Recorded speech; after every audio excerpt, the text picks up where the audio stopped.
حضرت داتا صاحب رحمت اللہ تعالی علیہ شریعت کے بہت بڑے عالم تھے،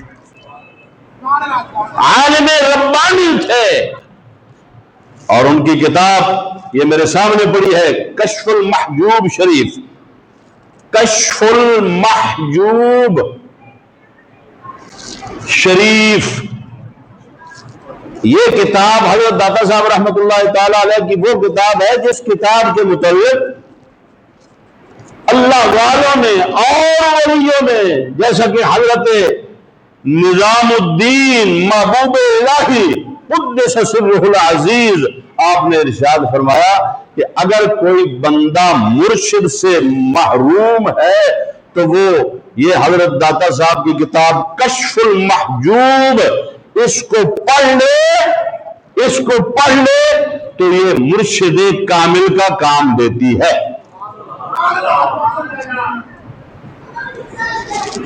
جس اللہ والے کے ہاتھ سے لکھی ہوئی کتاب جو ہے وہ مرشد کامل ہے، تو کہنے والا بھی کوئی عام بندہ نہیں ہے، بڑا خاص الخاص بندہ ہے، اللہ کا ولی ہے۔ اللہ اکبر۔ حضرت داتا صاحب رحمت اللہ تعالی علیہ آپ نے اس کتاب کے اندر باقاعدہ علم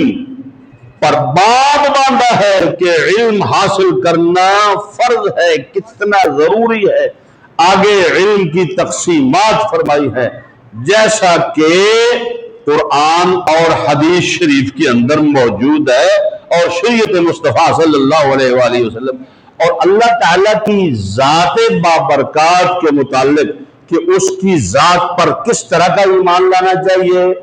اور اس کی صفات کس طرح ہے، اس کی ذات کے بارے میں علم ہونا ضروری ہے اور اس کی صفات کے بارے میں علم ہونا ضروری ہے۔ اگر اللہ، کوئی بندہ کہتا ہے کہ اللہ اللہ ہے، اللہ اللہ ہے، تو اس کو اتنا علم ہی نہیں کہ اللہ اللہ ہے، خدا خدا ہے، تو ہم نے اس کو کیسے اللہ ماننا ہے، اس کو کس طرح خدا ماننا ہے، اسے پتہ ہی نہیں ہے، علم ہی نہیں ہے، تو پھر وہ کما حقہ اس کی عظمت و شان کے لائق جس طرح اس کو تسلیم کرنا ہے، ماننا ہے، وہ کیسے مانے گا؟ نہ اس کا وہ تسلیم کرنا درست، یعنی کہ اس کا ایمان اس کی ذات پر اور اس کی صفات پر نہ وہ درست ہے۔ جب وہ اصل جوہر جو انسان کے اندر آتا ہے، ایمان والا، تسلیم کرنے والا، جب وہی درست نہیں ہے، اس سے ہی بندہ نا آشنا ہے، تو پھر آگے اس کی بیس پر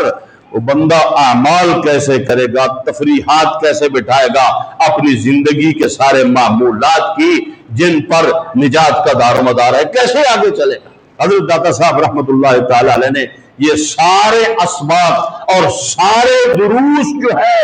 شروع سے لے کر آخر تک اپنی اس کتاب کے اندر بیان فرمایا ہے کہ کائنات والو، اگر اللہ کو اللہ ماننا ہے، خدا کو خدا ماننا ہے، تو اس کی ذات کے بارے میں اس طرح کا علم رکھنا چاہیے اور اس کی صفات کے بارے میں اس طرح کا علم ہونا چاہیے۔ عمل تو بعد کی بات ہے نا، پہلے علم کی بات۔ اللہ اکبر۔ تو آج کا ہمارا موضوع تھا عقائد حضرت داتا گنج بخش علی حجویری رحمت اللہ تعالی علیہ، اور اللہ تعالیٰ کی ذات سے لے کر اللہ کی ذات، انبیاء علیہ السلام کی ذوات، آسمانی کتابیں، اور اس کے بعد پھر سرکار دو عالم نور مجسم صلی اللہ علیہ وآلہ وسلم کی شریعت مطہرہ مکمل طور پر، اور اصحاب رسول صلی اللہ علیہ وآلہ وسلم، آل رسول صلی اللہ علیہ وآلہ وسلم، اولیاء کاملین، یعنی عقائد کے لحاظ سے جتنے بھی شروع سے قرآن و حدیث کے مطابق اہل سنت کے عقائد چلتے آ رہے ہیں، وہ سارے کے سارے حضرت داتا صاحب رحمت اللہ تعالی علیہ نے اپنی اس کتاب کے اندر سمجھا دیے ہے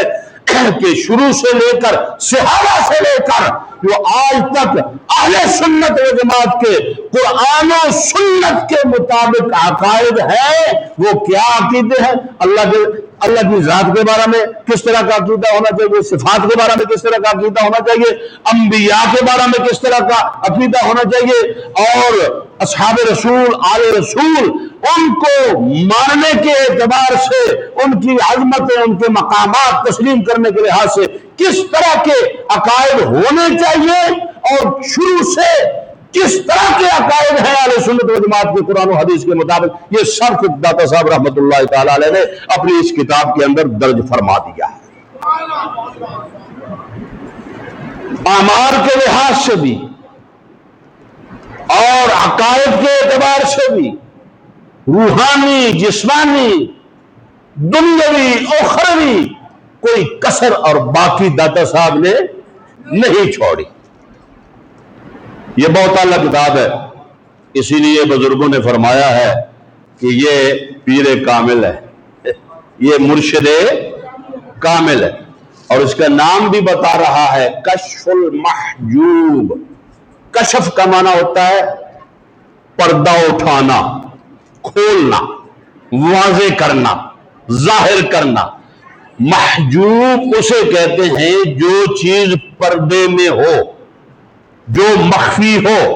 جس پر پردہ ہو، جو پوشیدہ ہو،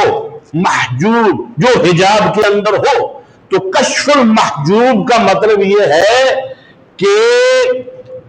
جو عقائد بھی، اعمال بھی، تصوف کے اصول بھی، معاملات بھی، جتنے یہ معاملات شریعت کے مسائل ہیں، حضرت داتا صاحب رحمت اللہ تعالی علیہ نے جو لوگوں سے پوشیدہ تھے، لوگ نہیں سمجھتے تھے، داتا صاحب نے ان سے پردہ اٹھا دیا، سب کچھ سمجھا دیا ہے۔ یہ ہے کشف المحجوب کا معنی اور کشف المحجوب کا مطلب۔